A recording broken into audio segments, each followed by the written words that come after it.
The AIDS pandemic is one of the most serious crises the world has ever faced. Since the beginning of the epidemic, more than 60 million people have contracted HIV, and nearly 30 million have died of HIV-related causes. Both my mother and father died of AIDS when I was really young. I also had to watch my brother die of AIDS. It was slow, painful, and awful. He was the one that took really, really good care of me after both my parents died.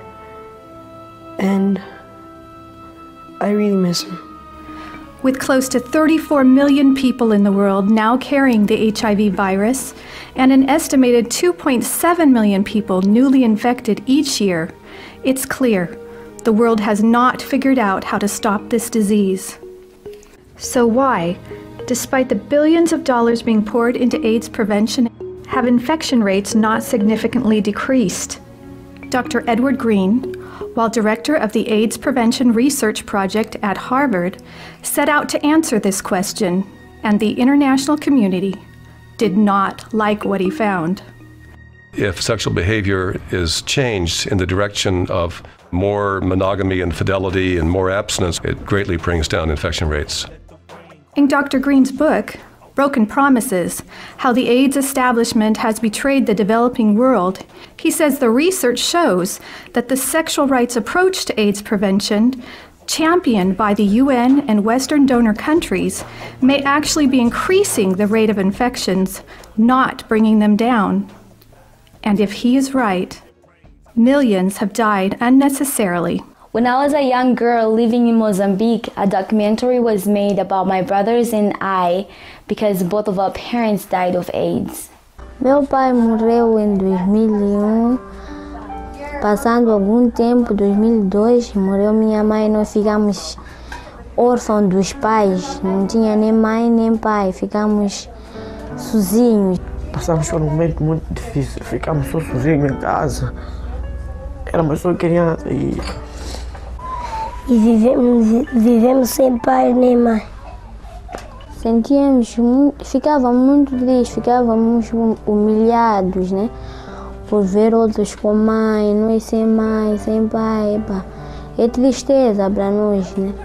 Many of the people who got involved in AIDS prevention initially in the U.S. were gay men themselves or were working in that community, and it almost sort of grew out of the gay rights movement.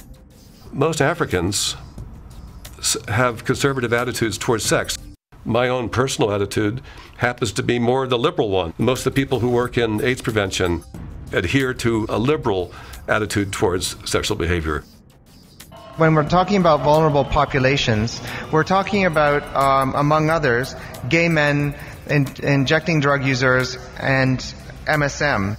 Dr. Jonathan Mann, an American physician, is widely credited with organizing the United Nations worldwide fight against AIDS. He placed the struggle to end discrimination against men who have sex with men into the very foundation of global AIDS policies at the United Nations. The historic significance of Jonathan's emphasis that we have to embed the response to AIDS in a human rights approach and not in a classic quarantine type of approach. He really set the tone for the years to come.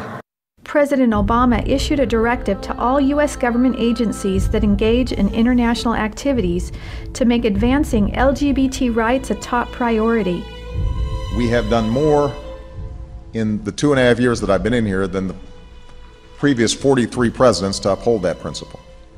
The Obama administration defends the human rights of LGBT people as part of our comprehensive human rights policy and as a priority of our foreign policy.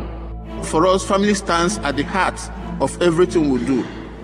We live for the family. Gay rights are human rights, and human rights are gay rights.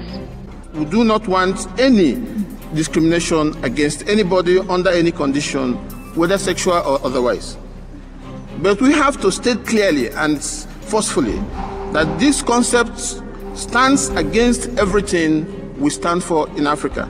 And because we have rights, governments are bound to protect them. the issue of sexual orientation in the United Nations human rights system has not yet mustered consensus. All the previous attempts to integrate sexual orientation into existing universally recognized human rights have not been successful. Recently, there was an announcement both by David Cameron and by President Obama that, you know, they are willing to cut off aid to countries who do not recognize LGBT rights.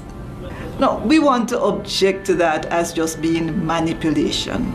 Downright manipulation to get us to accept something, a lifestyle which is proven to be scientifically unhealthy, a lifestyle which is contrary to the religion and cultures of most of our people. We take great objection to this type of manipulation, and we wonder if the American people are aware of what is happening.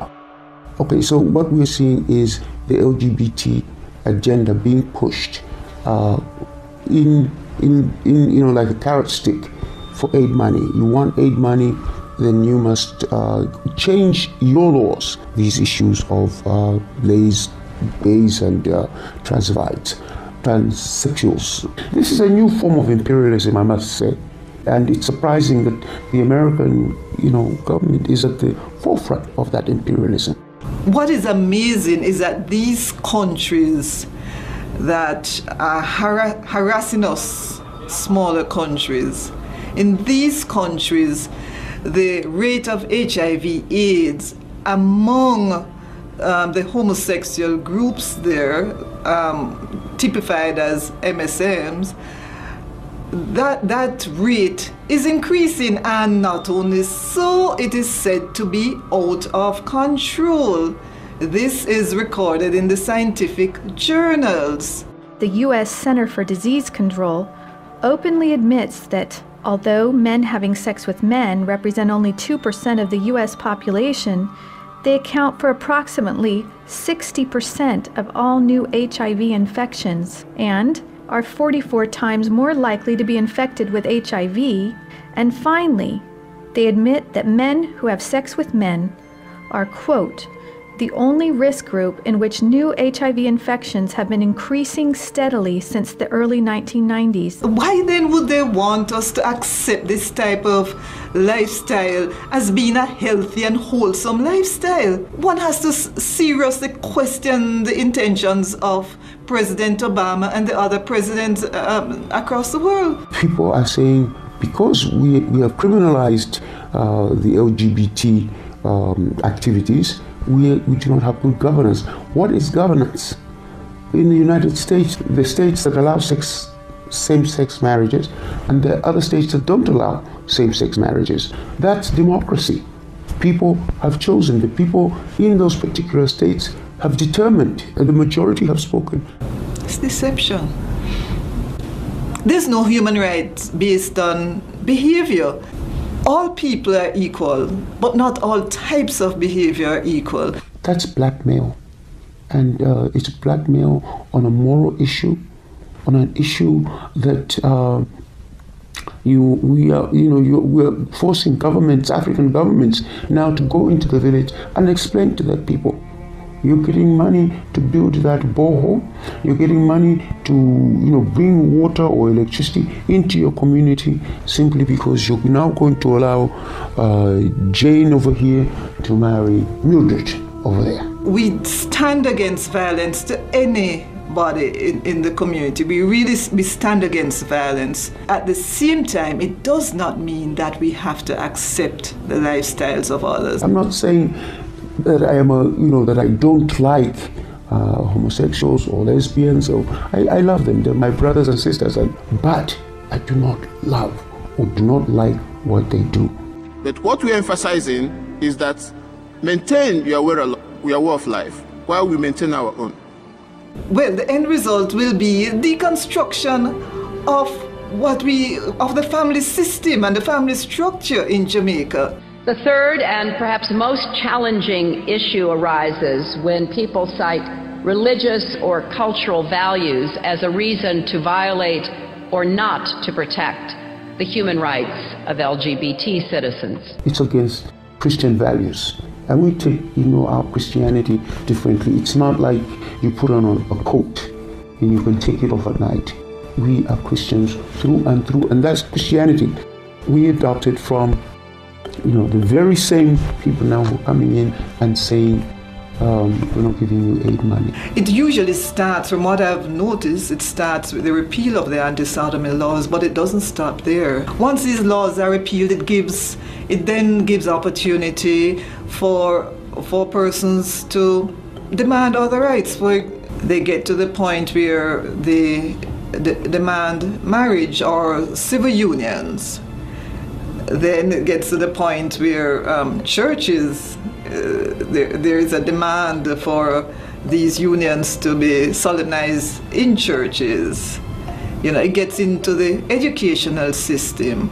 It gets to the point of where criticism of the lifestyle then becomes an offense, and people are fined for this type of thing. And to come in and to say we must change our laws, it's actually to come in and say what we told you about Christianity, what we told you about Islam is not true. Then the Bible maybe has to be changed in this case, because it's in the Bible, and we were told it's in the Bible. There's no witchcraft. You shouldn't have more than one wife. You shouldn't do this. You shouldn't do that. And homosexuality is wrong. Lesbianism is wrong. A man should not be dressed like a woman. Now to come in and say we have to change. What platform really are we on to say that we must change? Once you say anything remotely critical of the lifestyle in these countries, there is a problem. And so I'm concerned for my own country, which is a highly religious country. I'm concerned about the impact that this could have on freedom of speech. I believe countries have got a right to protect themselves, to protect their citizens from these influences that are not of Africa, that are not of our communities. I was shocked to realize that some months ago in Pakistan, the U.S. ambassador there announced a gay party, a party for all local homosexuals. I felt that was an affront to the Pakistani people, and I just wondered how insensitive could one get. Isn't that just a total disregard of the culture of a people? In 2011, the UN Special Rapporteur on the Right to Education issued a report to the UN. This report claimed that children have a right to comprehensive sexuality education that, among other things, will abolish guilt feelings about eroticism, include homosexual education, and make students aware of their sexual rights, such as the right to sexual pleasure. It's about starting when we're with children about the expectation of roles, and we need to start there. My brother Luigi and I had an opportunity to go to the United Nations and give a speech on the UN floor. First, my brother explained about how we became orphans when both of our parents died of AIDS. We were able to go in closed United Nations negotiations where we saw developed countries trying to force the African countries to accept comprehensive sexuality education.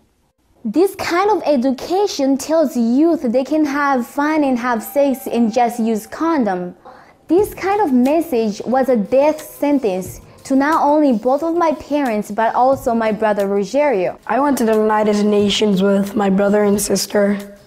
It was called the high-level meetings on AIDS.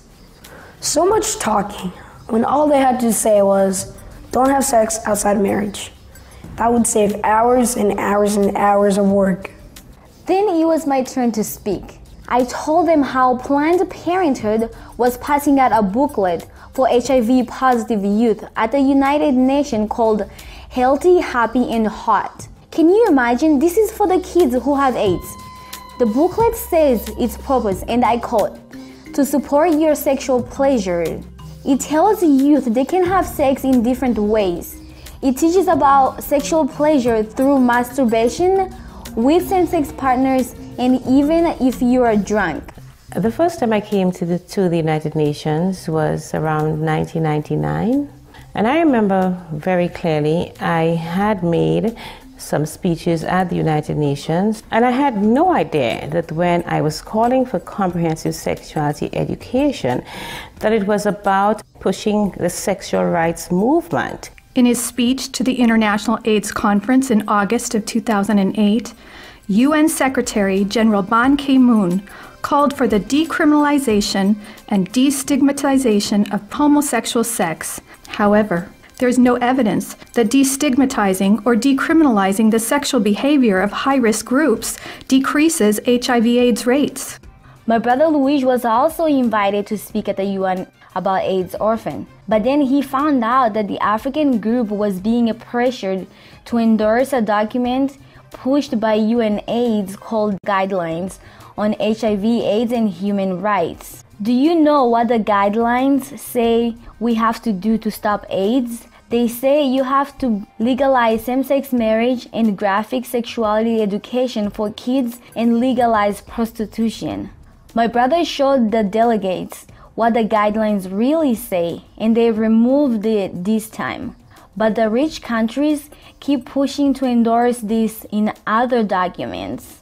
UNAIDS published and circulated an email which was false and malicious about me, because they felt that they needed to have in the document language relating to men who have sex with men and sex workers. As a result of the pressure that UNAIDS put to bear in this email, CARICOM's negotiating position was changed, and I was advised that my contract would not be renewed. They actually said that for us to combat HIV and AIDS, we needed to legalize prostitution, legalize homosexuality. It is an affront to the principles of the UN Charter.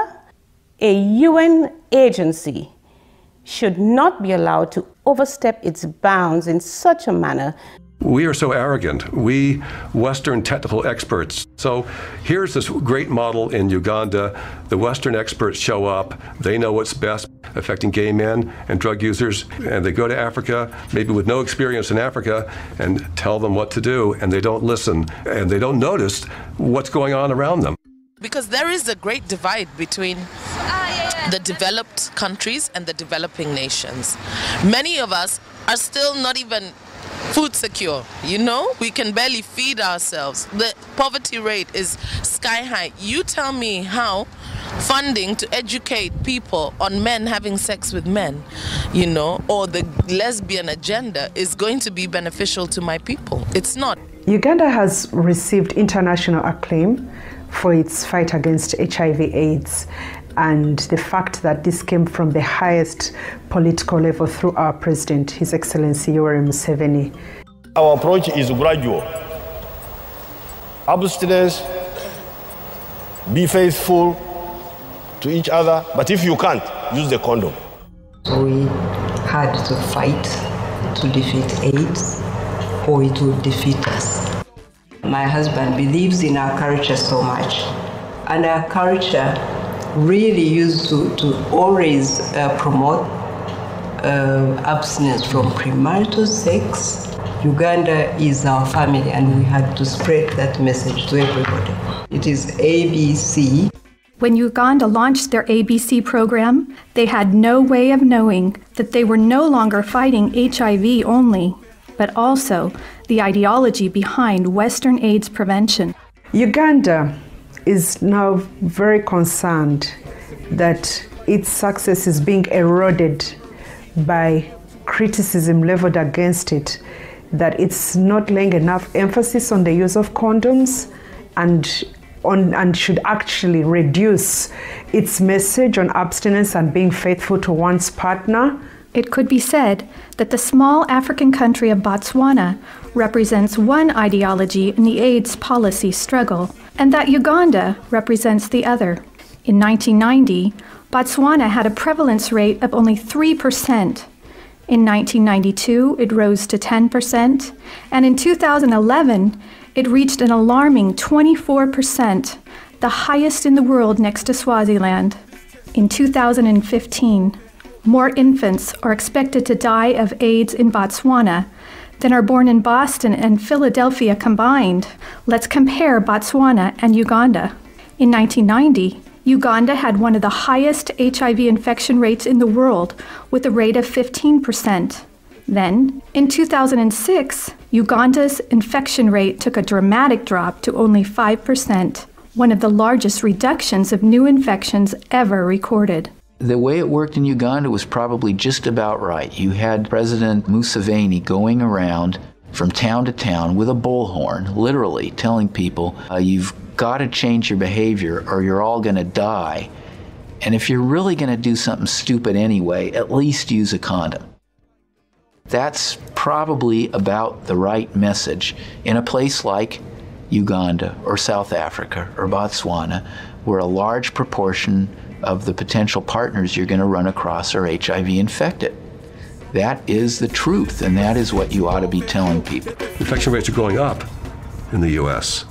They're going down in Kenya. They seem to be going down in Ethiopia now. They went down in a major way in Uganda.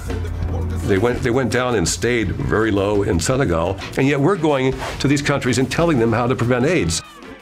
People say we have poverty and we have women not having choices in their lives, and then there's this huge disconnect, and therefore we have to go with condoms. What sense does that make?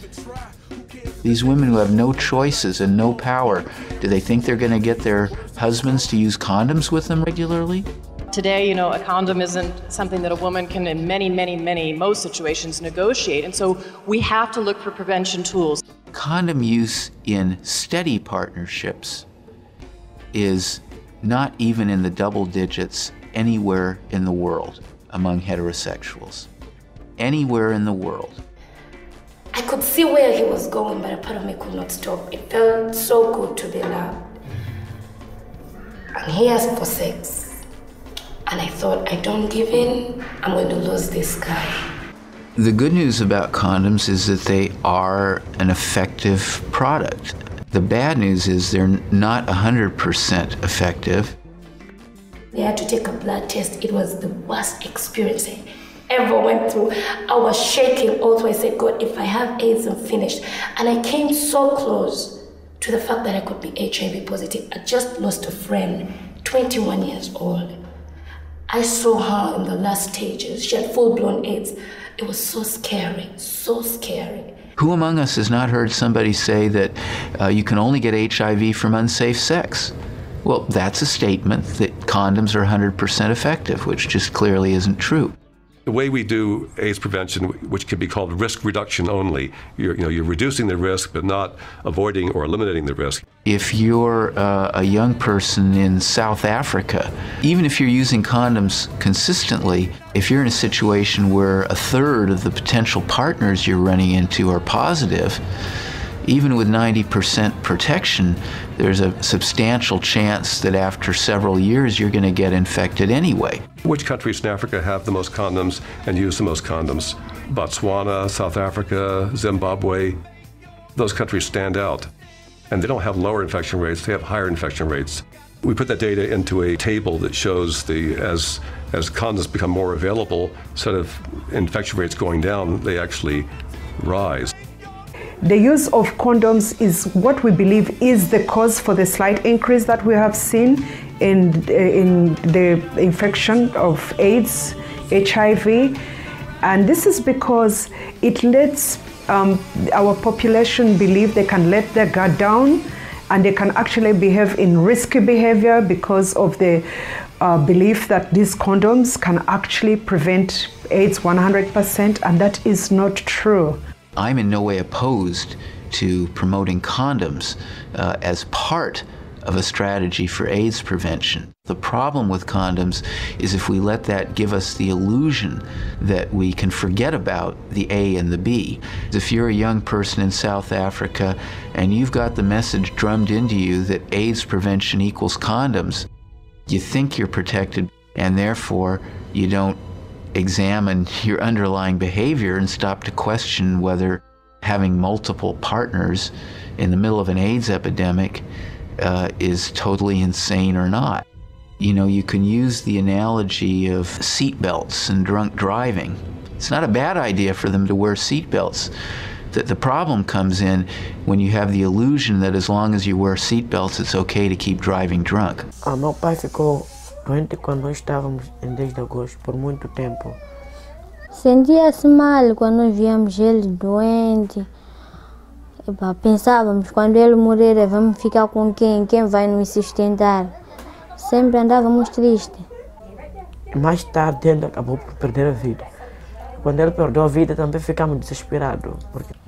Ficamos por 3 meses na casa sem teto. Eu brincava com meus amigos. Às vezes, meus amigos, quando eram chamados com a sua mãe, ele respondia mãe. E eu não tinha mãe para poder responder. Então, eu ficava assim um pouco mais triste por não ter mãe. Não tinha ninguém para poder chamar mãe. Right now, nearly 40 million people are living with HIV. The annual cost of getting treatment to everyone in the world who is HIV positive will be more than $13 billion a year, every year. Moreover, these figures assume no increase in the total number of people who will need treatment. Yet we're averaging over 4 million new infections a year. In other words, for each new person who got treatment for HIV, about 10 people became infected. If we don't increase our investments in prevention, how can the world afford, from a humane perspective, from a moral perspective, from a financial and economic perspective, that every year between 4 and 5 million people will become infected? The cost of promoting the ABC program the way Uganda did it in the early years, when they broke the back of what was then the world's worst epidemic and turned that epidemic around, it was less than 50 cents per person per year.